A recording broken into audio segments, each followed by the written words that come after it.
할렐루야. 우리 옆 사람하고 인사 한번 할까요? 참 잘 오셨습니다.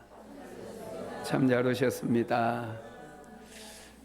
오늘부터 이사야서 말씀을 통해서 은혜를 나눌 터인데, 이사야서는 굉장히 혼란한 시대에 하나님의 말씀을 전파함으로 인해서 그 혼란기들을 하나님의 말씀으로 잘 극복한 그런 말씀이라고 할 수 있습니다.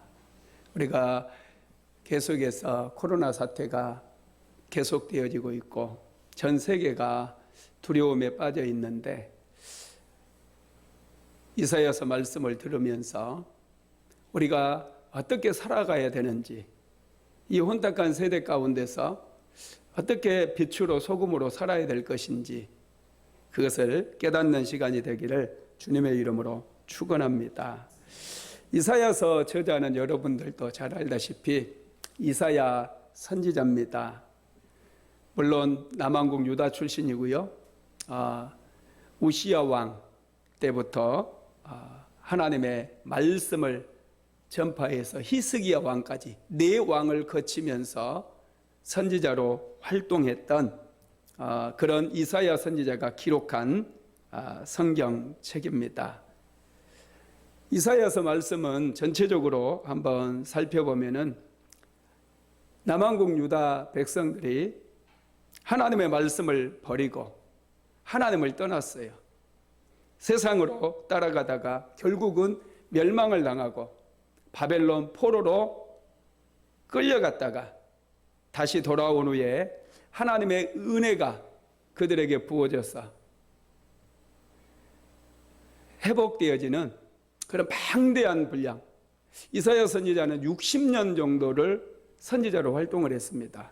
굉장히 많은 예언을 했는데 그 말씀이 이사야서 1장부터 66장까지 기록되어 있습니다.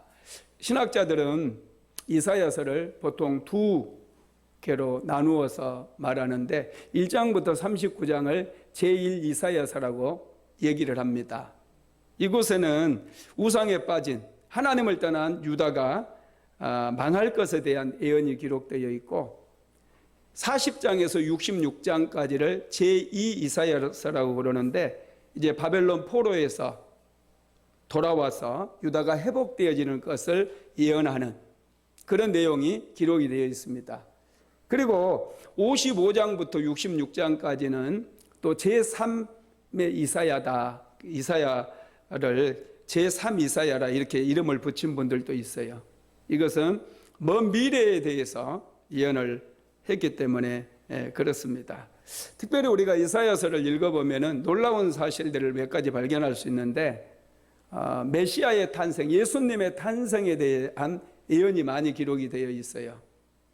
동정녀의 탄생에 대해서, 처녀의 몸에서 예수님께서 탄생하실 것에 대해서 이사야서 7장 14절에 기록이 되어 있고요. 또 이사야서 53장에 보면은 예수님께서 연한 숨 같고 마른 땅에서 나온 뿌리 같아서 흠모할 만한 아름다운 것이 없다고, 그런 모습들.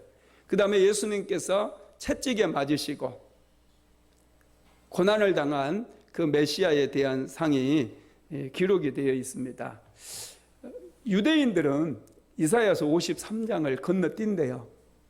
읽지를 않는데요. 왜냐하면 그들은 예수님을 메시아로 인정을 하지 않기 때문에, 그들은 지금까지도 메시아가 오실 것을 고대하고 있어요. 그래서 그들은 이사야서 53장을 아예 읽지를 않는답니다. 건너뛰어버린대요. 여러분, 이사야 선지자가 왜 예수님의 오실 것을 예언하고, 예수님은 700년 후에야 오시는데 예수님께서 고난당한 메시아로 오시는 것을 왜 예언을 했을까요? 남왕국 유다의 소망은 예수님에게 달려있다는 거예요. 유다의 소망은, 이스라엘의 소망은 예수님을 붙잡게 되어질 때 그들에게 참된 소망이 생긴다는 거죠. 저와 여러분도 마찬가지입니다. 우리에게 정말로 필요한 분은 예수님이심을 믿으시기를 바랍니다. 예수님은 우리의 유일한 소망이에요. 그래서 이사야 선지자는 이사야서에 예수님에 대한 그런 예언들을 자세하게 기록을 해놨습니다. 이사야가 선지 활동을 시작할 때는 우시야 왕 때인데요. 오늘 본문 한번 같이 읽어봅시다. 이사야서 1장 1절 한번 같이 읽어봅니다.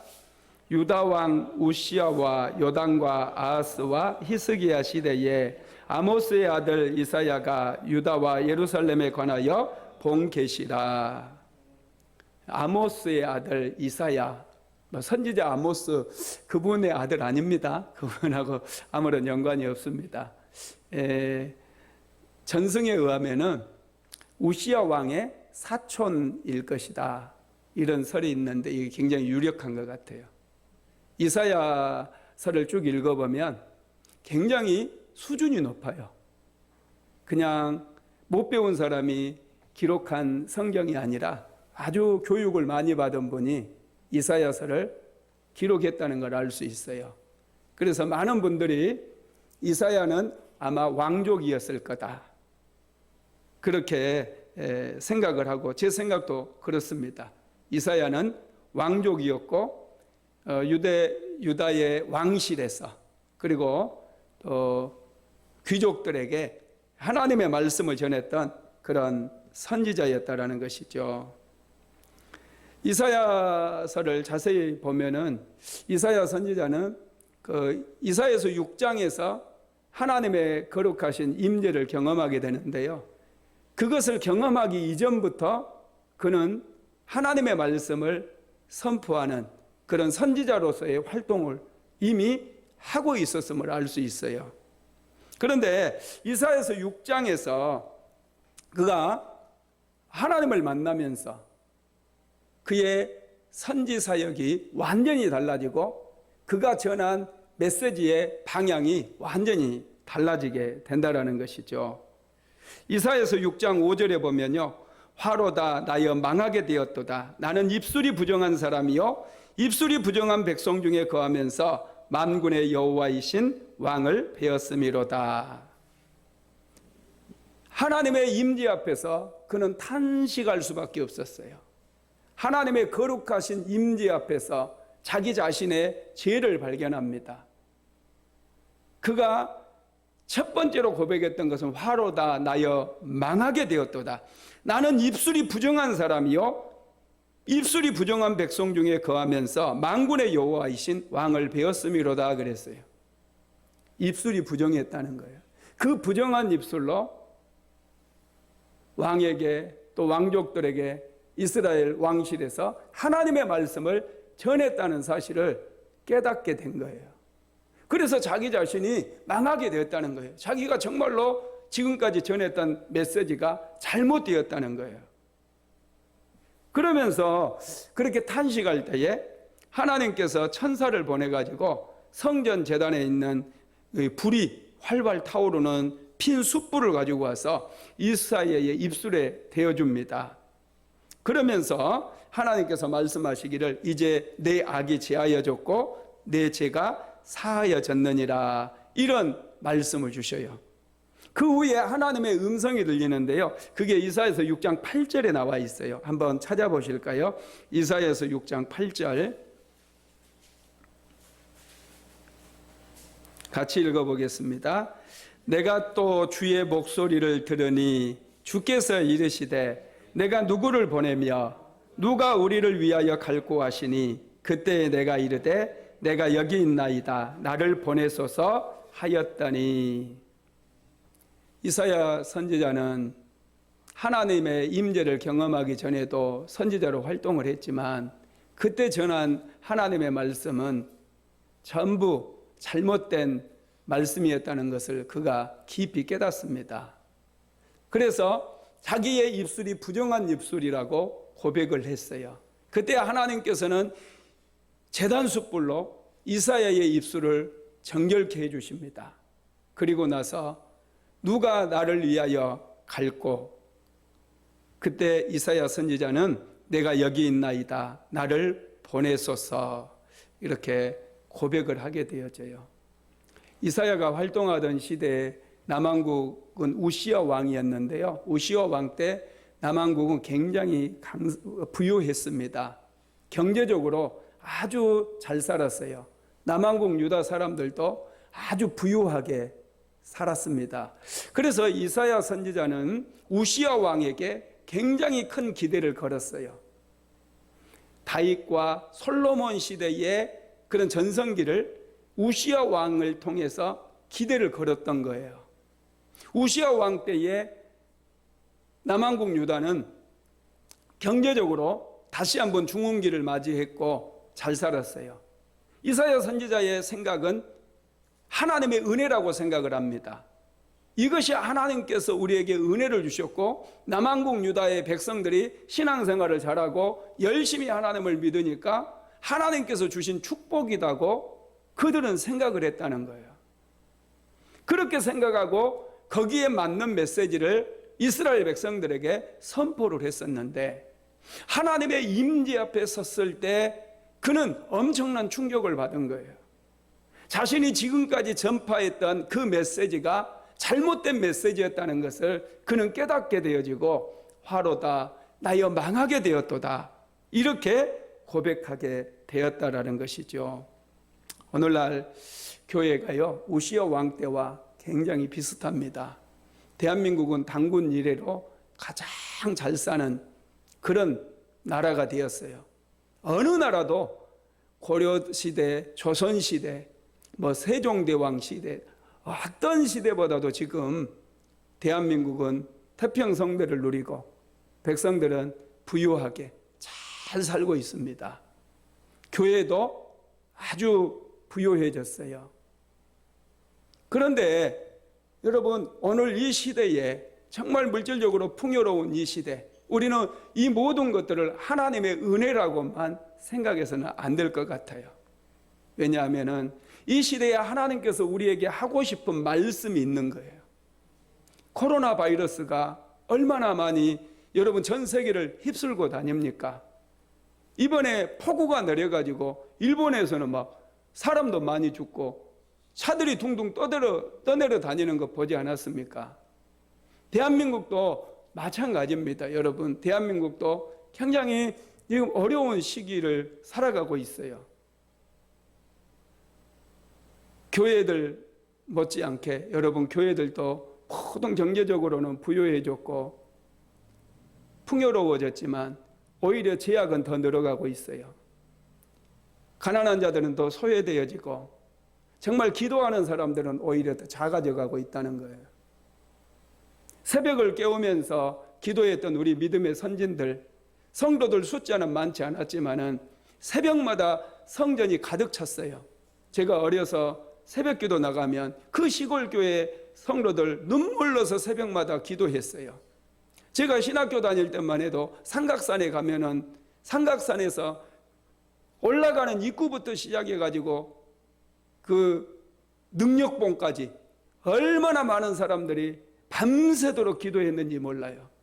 그런데 지금은 물질적으로는 풍요로워졌고 교회 건물은 아름다워졌고 정말 교회들이 부유해졌는데 오히려 성교비 지출은 줄어들고 있고 오히려 교회에 기도하는 사람들은 더 작아지고 있다는 거예요.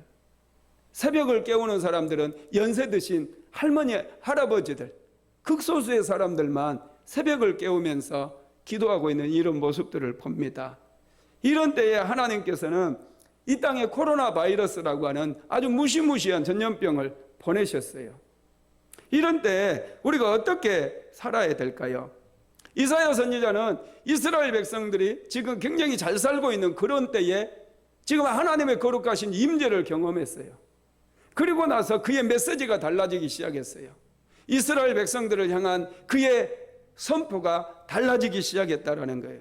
지금 이스라엘 백성들의 실상을 이사야 선지자가 보게 되었어요. 겉으로는 믿음이 좋은 척 보였지만 정말로 하나님 앞에 온 마음으로 예비하는 것처럼 보였지만은 그들은 너무나 형식에 빠졌어요.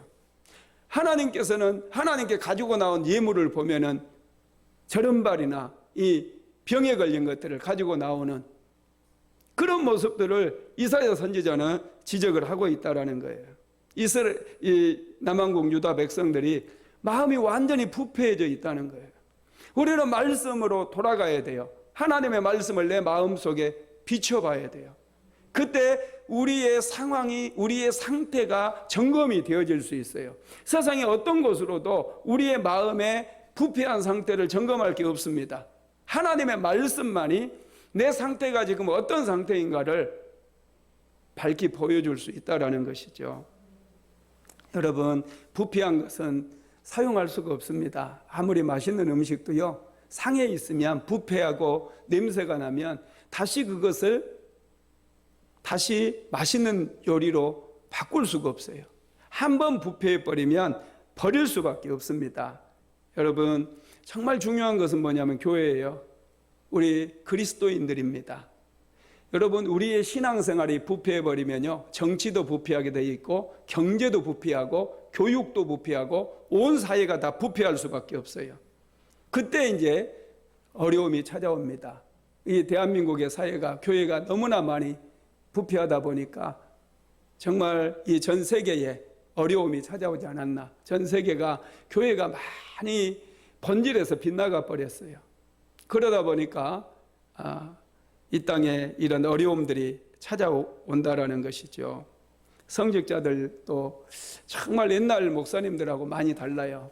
요즘 목사님들 중에서도 여러 가지로 그냥 바쁘고 타이틀만, 목사 타이틀만 딱 차지하고 목회도 하지 아니하고 다른 일 하면서 그냥 목사님이라고 불러주는 것을 굉장히 기분 좋게 생각하는 이런 일들도 참으로 많습니다. 교회가 이렇게 타락을 했어요. 일일이 지적한들 그게 무슨 의미가 있겠습니까? 교회가 타락하게 되어지면 정치는 더 타락하고요, 경제는 더 타락하고 교육도 더 타락할 수밖에 없어요. 그래서 교육계에서도 정치계에서도 자꾸 성추행이라든지 이런 이상한 일들이 자꾸 생기게 되는 거죠. 하나님께서는, 예수님께서는 교회를, 우리를, 성도들을 세상의 빛이요 소금이라고 말씀하셨는데 세상에서 소금의 맛을 잃어버린 지가 한참이 되었다는 거예요.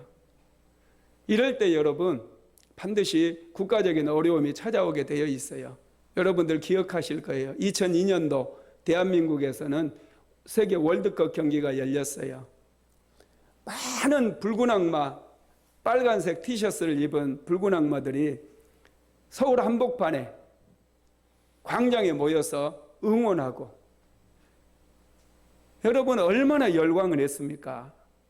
그런데 놀라운 사실은요, 2003년도 여름에 엄청난 폭우가 쏟아져 가지고 강원도 대관령 그쪽으로 제가 한번 갔었는데 길이 다 끊어졌어요. 한계령 넘어오는 길이 전부 끊어져 가지고 뭐 제대로 갈 수 없을 정도로 빙빙 돌아가야 되는, 그렇게 도로가 엉망이 됐어요.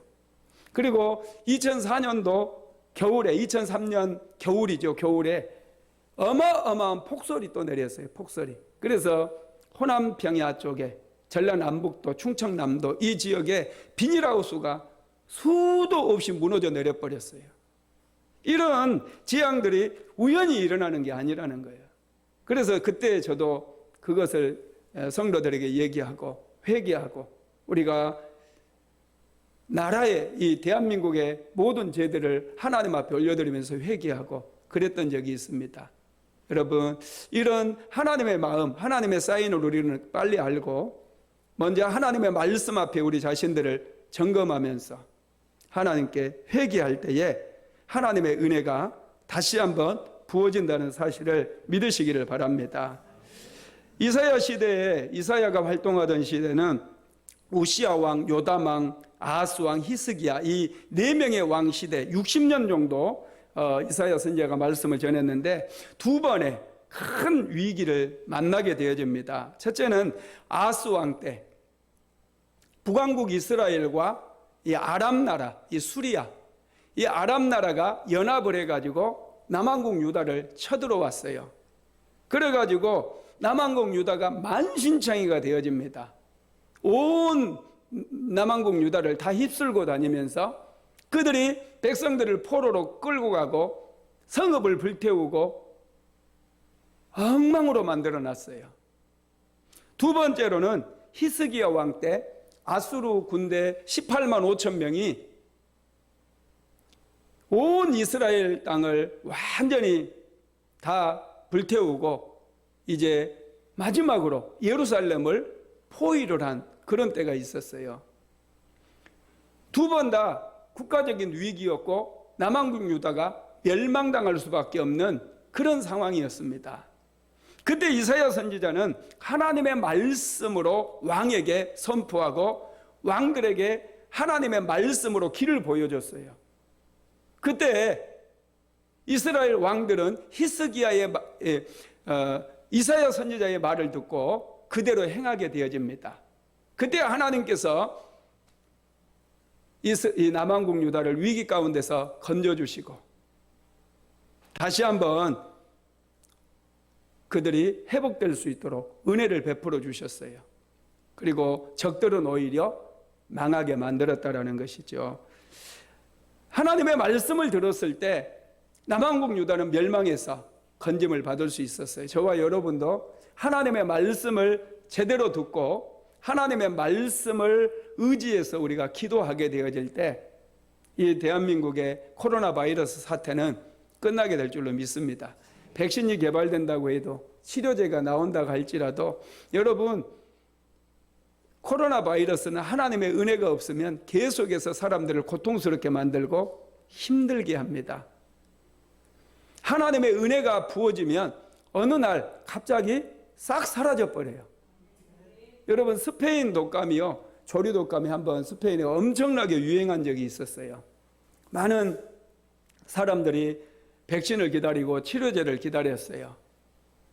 그런데 2년 동안 그렇게 창궐 하다가 어느 날 갑자기 사라져 버린 거예요.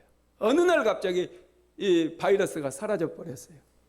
그건 치료제가 나와서도 아니고 백신이 나와서도 아니에요. 하나님께서 심판을 거두어 가신 거예요. 믿으시기를 바랍니다.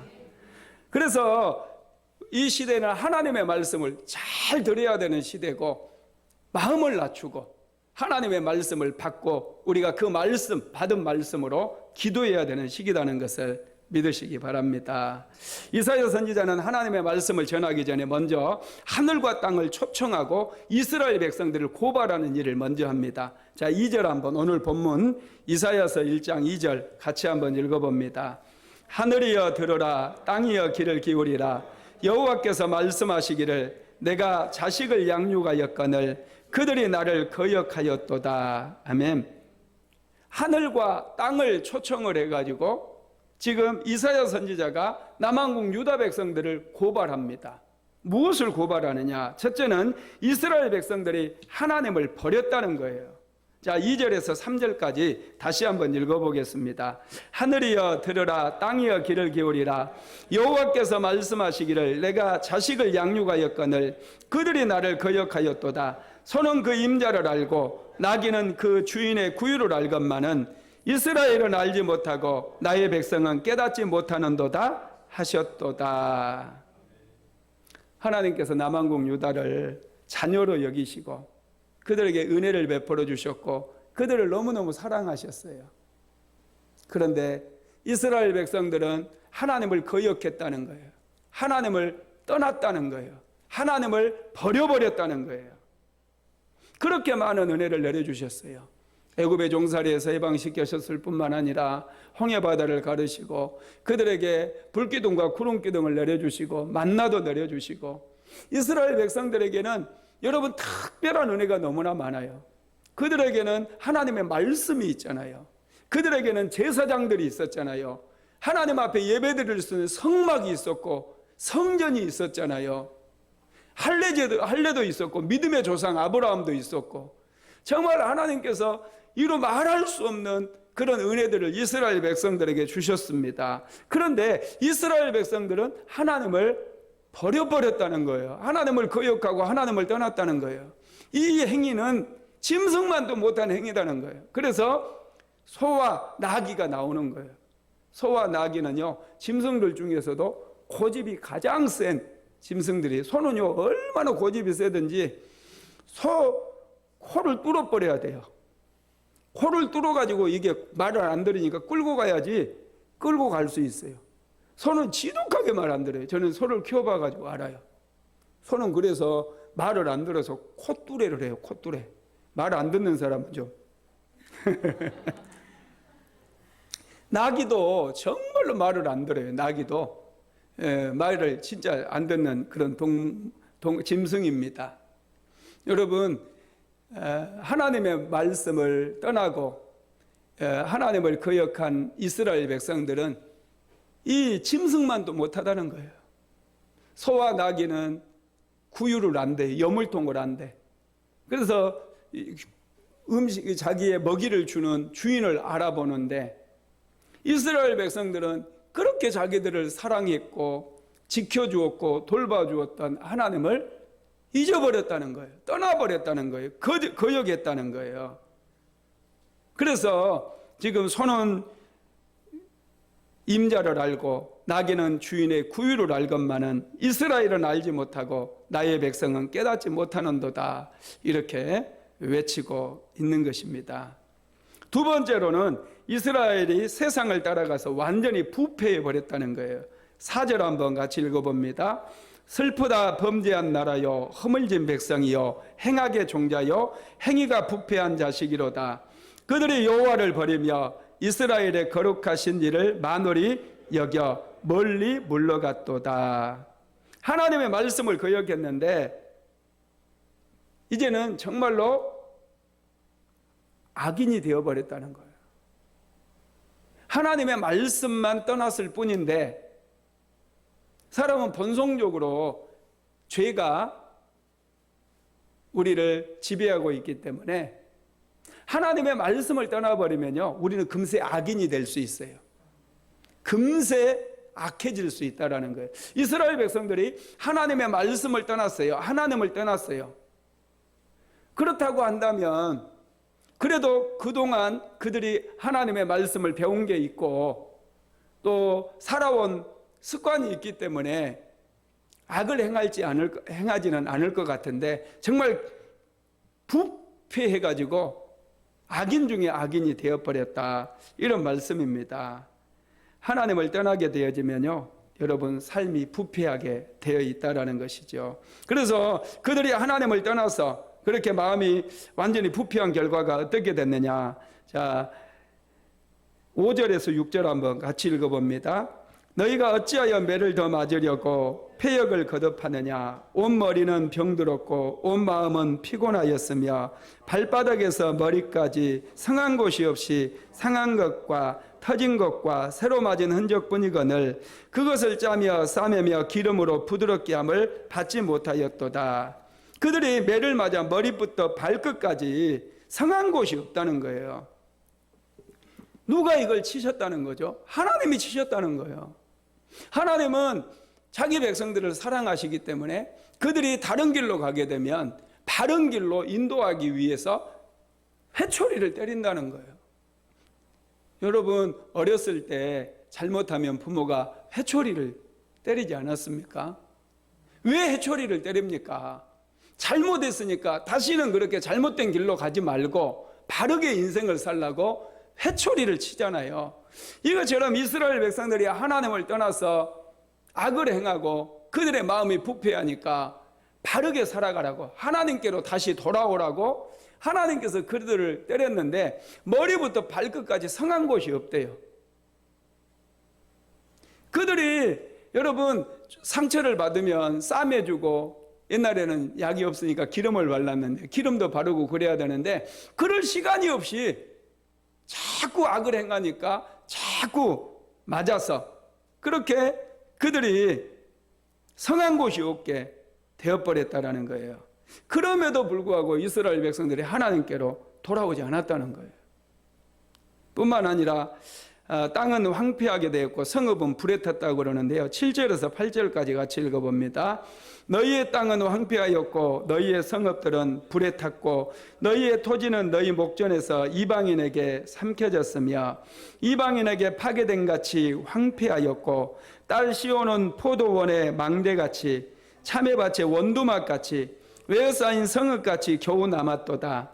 만군의 여호와께서 우리를 위하여 생존자를 조금 남겨두지 아니하셨다면 우리가 소돔 같고 고모라 같았으리로다. 아멘. 이사야가 활동할 당시에 유다 백성들은 하나님을 떠나 살면 잘 될 것이라고 생각했어요. 하나님 없이 살면 굉장히 자유롭고 행복할 줄로 생각했어요. 그래서 그들이 하나님을 떠났습니다. 그때 이 이스라엘, 북왕국 이스라엘과 수리아가 연합을 해가지고 쳐들어왔고 많은 성읍들을 불살랐고 재산을 약탈해갔고 사람들을 포로로 끌고 가버렸어요. 유다 땅을 완전히 황폐화되어 버렸습니다. 이때 남왕국 유다가 살 수 있는 유일한 길은 하나님께로 돌아오는 길이에요. 빨리 회개하고 돌아오는 그런 길입니다. 그런데 그들은 돌아올 생각을 하지 않는 거예요. 그들이 다시 일어설 수 있는 힘까지도 다 잃어버렸다는 거예요. 유다 백성들은 하나님의 은혜가 끊어져 버렸을 때 존귀함을 잃어버렸습니다. 그들은 이방의 웃음거리가 되어버렸어요. 저와 여러분도 세상에서 더 잘 살겠다고 기도 시간을 줄여버리고 예배를 줄여버리고 이렇게 되어지면 여러분 이런 꼴이 난다는 거예요. 내가 하나님께 은혜 받아야 되겠다 그렇게 생각하고 여러분 더 하나님께로 가까이 나와야 우리의 인생이 회복되어지고 우리의 인생이 존귀해져요. 우리의 인생이 축복을 받는 거예요. 제가 10년 넘게 노족봉을 돌았어요. 노족봉을. 작년에는 좀 안 돌고 올해 다시 이렇게 돌게 되었는데 노족봉을 이렇게 돌다 보면 나무들이 많이 심어졌잖아요. 10년 전에 이제 제가 돌 때 그 나무들이 지금은 굉장히 많이 컸어요. 10년 지나니까 나무들도 많이 크더라고요. 동쪽에 노족봉 동쪽 수인산업도로변에 보면은 잣나무들이 이렇게 많이 심겨져 있습니다. 제가 돌기 전부터 심어져 있었어요. 근데 계속 돌다 보니까 어느 날 그 나무들이 보이더라고요. 이번에 어제 돌면서 사모한테 제가 그랬어요. 전사모 저 나무들이 똑같이 심어졌는데 저 밑에 있는 나무들은 아름들이 이렇게 막 두꺼워졌어요. 나무가 크고. 그런데 한쪽에 있는 나무들은 심어놓은 거에서 별로 크지를 않았어요. 똑같은 시기에 10년 전에 제가 보았을 때 그 크기나 별로 큰 게 눈에 띄지를 않아요. 왜 그러느냐? 햇볕의 영향이더라고요. 햇볕을 많이 본 잣나무는 계속해서 쑥쑥 커가지고 지금 아름드리 나무처럼 커져가지고 얼마나 커져 있는지 몰라요. 그런데 심을 당시에는 거의 비슷한 나무들 갖다가 그곳에 심었는데 그늘지고 나무 밑에 그늘진 곳에 햇볕이 들어오지 않는 곳에 심어진 잣나무는 전혀 크지를 않았어요. 조금 커가지고 뭐 이 정도밖에 안 해요. 이 정도밖에. 햇볕을 많이 받으니까 잣나무가 그렇게 막 아름들이 컸어요. 그런데 햇볕을 받지 못한 나무는 너무 볼품도 없고 작고 말라져 있어요. 우리의 인생도 똑같습니다. 하나님의 말씀을 우리가 계속해서 묵상하고 하나님 앞에 예배를 드릴 때에 하나님의 은혜가 우리의 삶에 계속해서 이렇게 내려오게 되어지는 거예요. 그 은혜의 빛을 우리가 받아야 돼요. 그러면 우리의 얼굴이 달라지고 우리의 삶이 달라지고 내 사업장의 지경도 달라지고 그 은혜로 사업장도 세우고 자녀도 양육하고 그 은혜로 교회를 세워야 돼요. 오늘날 교회가 얼마나 많아요.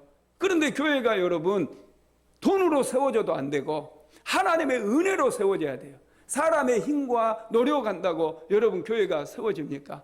하나님의 은혜로 세워지는 교회는 계속해서 부흥이 되어지고 이 땅의 영적인 부흥을 주도해 나가는 그런 교회가 되어진다는 거예요. 우리의 삶에는 하나님의 은혜가 아니면 아무것도 할 수 없어요. 이 은혜를 소중히 여겨야 돼요. 세상 사람들 보니까 저 사람들은 11조도 안 하는데 돈도 잘 버는 것 같고 저 사람들은 예배도 안 드리는데 잘 나가는 것 같고 성공하는 것 같고 자녀들도 출세한 것 같고, 여러분 그렇지만은 그렇게 보여서 그곳에 따라가면 안 된다는 거예요. 그 사람들처럼 살아가게 되어지면 우리는 하나님의 자녀이기 때문에 하나님께서 우리를 해초리를 쳐서 우리를 다시 하나님께로 돌이키게 만든다는 거예요. 그들은 여러분 이래 망하나 저래 망하나 어차피 망할 사람들이기 때문에 하나님께서 별로 관심을 안 가지실 수도 있어요. 그러나 하나님의 백성들에 대해서는 하나님께서 철저하게 관심을 가지시고, 남한국 유다가 하나님을 거역하고 떠났을 때 그들에게 회초리를 들어서 다시 돌아오게 하신 것처럼 저와 여러분도 그렇게 돌아오게 하신다는 것입니다. 여러분, 우리의 인생의 소중함은 정말 하나님의 은혜라는 것을 한시도 잊어버리면 안 돼요. 하나님의 말씀을 들어야 돼. 이 말씀이 우리의 영혼을 깨우고 우리의 인생을 세워줍니다. 새로운 길을 열어줍니다. 우리는 지금 국가적인 어려움에 직면해 있어요. 우리 믿음의 백성들이 이런 어려움의 시기에 기도하지 않는다는 것은 이건 하나님 앞에 죄악이라고 저는 생각해요. 이 어려움의 시기에 그러면 우리가 어떻게 기도해야 될까요? 이 어려움의 시기에 복 달라고 은혜 달라고 이런 기도보다는 오히려 이 민족의 죄악을 바라보고 이 땅의 교회들의 죄악을 바라보면서 하나님 긍휼히 여겨달라고, 여러분 그렇게 우리가 기도하게 되어질 때 하나님의 은혜가 이 땅에 부어지고 코로나는 종식되어지고 다시 우리는 일상에서 감사함으로 열심을 다해서 하나님을 섬기게 될 줄로 믿습니다. 말씀을 마무리하겠습니다. 하나님께서는 하나님의 백성들을 너무너무 사랑하십니다. 그래서 하나님의 백성들이 잘못된 길을 갈 때 반드시 징계하시고 속히 돌아오게 만듭니다. 그래서 삶의 고난이 찾아올 수 있어요. 계속 고난이 있고 연단이 계속된다면 그곳에서 멈추시기 바랍니다.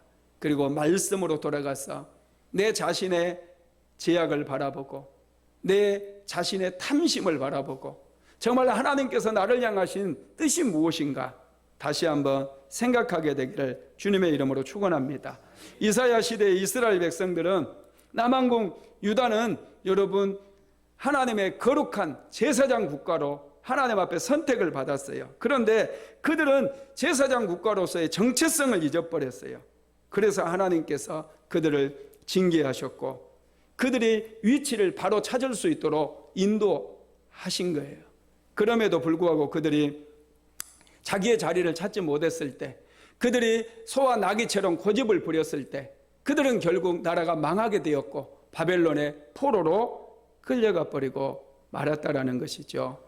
하나님께서는 지금 우리에게도 은혜를 내려주고 있습니다. 우리가 예수를 믿는다는 거 이때를 위함인지 어떻게 알겠어요? 우리가 참 열심히 기도하고 있어요. 우리 교회 성도들은 참 열심히 기도하고 있습니다. 정말 잘하고 있어요. 기도하면서 삶을 한번 돌아보시고 먼저 자기 자신을 말씀의 거울 앞에 비춰보시기를 바랍니다. 그리고 이 땅의 교회들을 한번 생각하면서 잘못된 부분들이 감동을 하나님께 주시면 그런 부분들을 하나님 앞에 먼저 내가 회개해야 돼요.